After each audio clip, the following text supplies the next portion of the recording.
शुरुआत करें 10 बजे की 10 ब्रेकिंग के साथ। पहली बड़ी खबर, मिडिल ईस्ट में हो रहे संघर्ष का जो 7वां दिन है। ईरान पर अमेरिका और इजराइल लगातार बमबारी कर रहा है। वहीं लेबनान और इराक पर इजरायली सेना ने हमले किए। ईरानी रेड क्रिसेंट और देश की मीडिया के मुताबिक अब तक ईरान में 1000 से ज्यादा लोग मारे जा चुके हैं। वहीं 6000 से ज्यादा लोग घायल हैं। इजरायली और अमेरिकी सेना ईरान के परमाणु ठिकानों, सरकारी इमारतों और सैन्य कमांडर्स को निशाना बना रही है।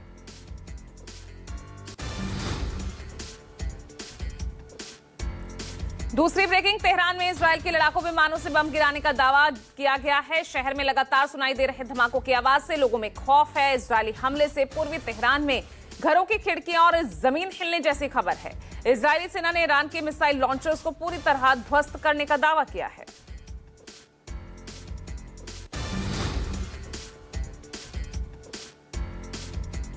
तीसरी ब्रेकिंग, बहरीन में बड़े ईरानी हमले का अलर्ट जारी होने के बाद पूरे शहर में सायरन बज रहे हैं। प्रशासन की ओर से लोगों को शेल्टर में जाने की चेतावनी दी गई है। उधर सित्रा में आईआरजीसी की मिसाइल गिरने से बापको एनर्जीज रिफाइनरी को भारी नुकसान हुआ है। इस दौरान रिफाइनरी में लगी आग पर फायर ब्रिगेड ने काबू पा लिया।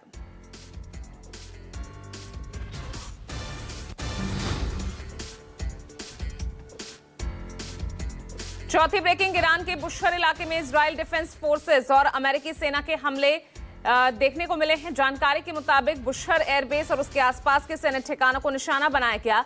इस हमले में बुशहर हवाई अड्डे पर खड़ा ईरानी यात्री विमान पूरी तरह नष्ट हो गया। इजरायली लड़ाकू विमानों ने बुशहर में एयर डिफेंस सिस्टम से जुड़े प्रमुख सैन्य बुनियादी ढांचों पर दर्जनों हवाई हमले किए हैं।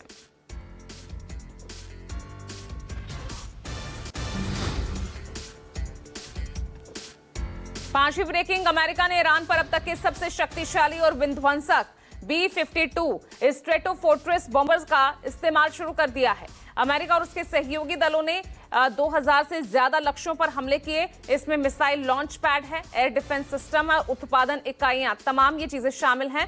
हमलों में ईरान के 17 जहाजों और उनके एकमात्र ऑपरेशनल पनडुब्बी के भी नष्ट होने का दावा किया गया है।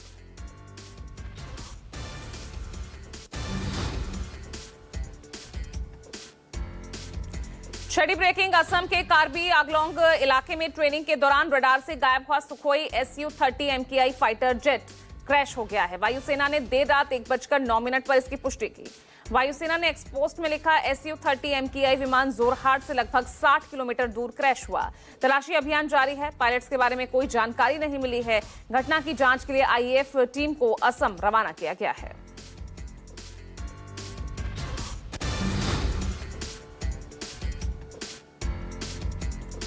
सातवीं ब्रेकिंग, राष्ट्रपति का बड़ा फैसला, 7 राज्यों के राज्यपाल और दिल्ली लद्दाख के उपराज्यपाल बदले गए हैं। बंगाल, तमिलनाडु, बिहार समेत कई राज्यों के राज्यपाल बदले गए।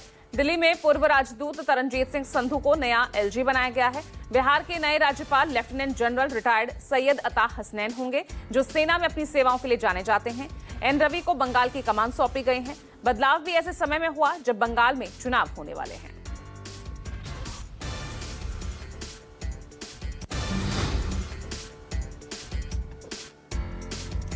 8वीं ब्रेकिंग, SIR को लेकर बंगाल में घमासान जारी। आज धर्मतला में धरना पर बैठेंगी ममता बनर्जी। मतदाता सूची से बड़ी संख्या में लोगों के नाम हटाए जाने का विरोध कर रही हैं सीएम। इस बीच ममता बनर्जी ने कहा कि मेरे मतुआ भाई बहनों और बंगाल के लोगों के अधिकार छीनने की कोशिशों के खिलाफ हमारा ये संघर्ष जारी रहेगा।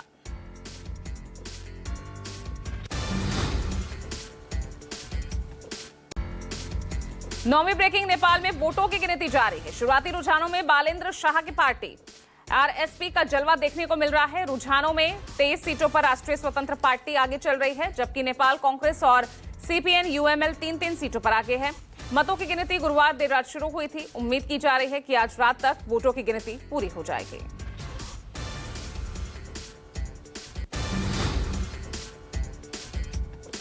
और 10वीं ब्रेकिंग, दिल्ली से जहां एक दिल दहला देने वाली घटना सामने आई। मालवीय नगर में महिला ने 2 बेटियों की हत्या कर खुदकुशी की कोशिश की। पुलिस को सूचना मिलने पर दरवाजा तोड़ा गया, जहां दोनों ही बेटियों के शव मिले और मां को फंदे से उतारकर एम्स ट्रॉमा सेंटर ले जाया गया, जहां उनकी हालत गंभीर है। पुलिस मामले की जांच कर रही है।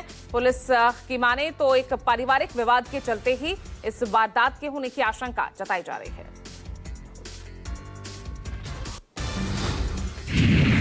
जिसकी नहीं थी भनक, न्यूज 24 के पास थी पूरी खबर। लेकिन अब सूत्रों ने दावा किया कि निशांत कुमार की जगह पर नीतीश कुमार खुद अब राज्यसभा के उम्मीदवार हो सकते हैं और कल उनका नामांकन हो सकता है। बाकायदा सूत्रों ने यहां तक कहा कि उनके सभी डॉक्यूमेंट तैयार कर लिए गए हैं और वो कल नामांकन दाखिल कर सकते हैं, इस बात की पूरी संभावना है। News 24 reporter Rishikesh Kumar. अब जो सूत्र मुख्यमंत्री आवास से जुड़े हुए बता रहे हैं उसके मुताबिक कहा जा रहा है कि नीतीश कुमार के जब बतौर जेडीयू उम्मीदवारी राज्यसभा उम्मीदवार करने की संभावना ज्यादा है। जो कहा वो सच हुआ, राज्यसभा जा रहे नीतीश। ऋषिकेश बधाई हो। ऋषिकेश आपकी खबर पर मोहर लग गई, न्यूज 24 की खबर पर मोहर लग गई। ऋषिकेश 25 घंटे बाद हम लोग जो बार बार कह रहे थे किसी मुख्यमंत्री आवास से बैठे हुए लोग हमें इस बात की पुख्ता जानकारी दे रहे थे और हम लोग ये कोई गॉसिप वाली खबर नहीं अपने दर्शकों को देते हैं, बल्कि पुख्ता सोर्स था और वही सोर्स ने कंफर्म किया था कल रात से जब आप हमसे सवाल पूछ रहे थे और तब हमारा विश्वास और बढ़ रहा था। मैं अपने लगातार सूत्र के संपर्क में था।